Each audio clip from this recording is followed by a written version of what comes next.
ঈদগাঁওতে উন্নত চিকিৎসা সেবা ও মানসম্মত স্বাস্থ্য পরীক্ষার প্রতিশ্রুতি নিয়ে সাশ্রয়ী মূল্যে সর্বোত্তম সেবার প্রতিপাদ্যে সফলতার ১ বছর পূর্ণ হল আল হারামাইন হাসপাতালের। ২৮শে ফেব্রুয়ারি জুমাবার ঈদগাঁও বাস স্টেশনস্থ হাসপাতালের অস্থায়ী হলরুমে বার্ষিক সাধারণ সভা অনুষ্ঠিত হয়েছে।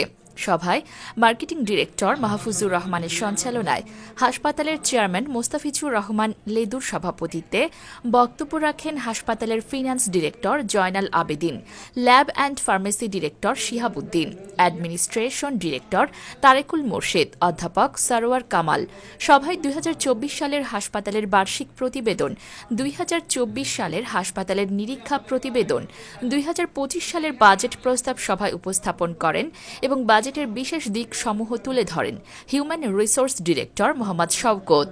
আল হারামাইন হাসপাতালে অভিজ্ঞ সার্জনের সমন্বয় এবং উন্নত মেশিনারি সহায়তায় সকল ধরনের প্যাথোলজিক্যাল পরীক্ষা নিরীক্ষার মাধ্যমে সেবা প্রদান করবেন কর্তৃপক্ষ।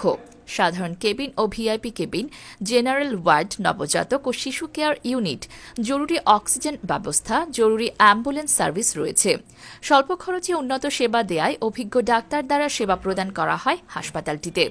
পরে সভায় উপস্থিত শেয়ার হোল্ডারদের হাতে লভ্যাংশ বিশেষ উপহার সামগ্রী তুলে দেন হাসপাতাল কর্তৃপক্ষ। এ সময় হাসপাতালের ম্যানেজিং ডিরেক্টর ও আবাসিক মেডিকেল অফিসার ডা সৈয়দ মোস্তফা মিজান বলেন, ঈদগাঁওতে আল হারামাইন হাসপাতাল উপজেলার অন্যতম সেরা বেসরকারি হাসপাতাল হিসেবে ব্যাপকভাবে পরিচিত ও সমাদৃত। জনগণ এই হাসপাতালকে নিয়ে গর্ব করে। আমরা মনে করি এটা আমাদের প্রতিষ্ঠান। এই হাসপাতালের উন্নয়নের জন্য আমাদের সকলকে সম্মিলিতভাবে কাজ করতে হবে।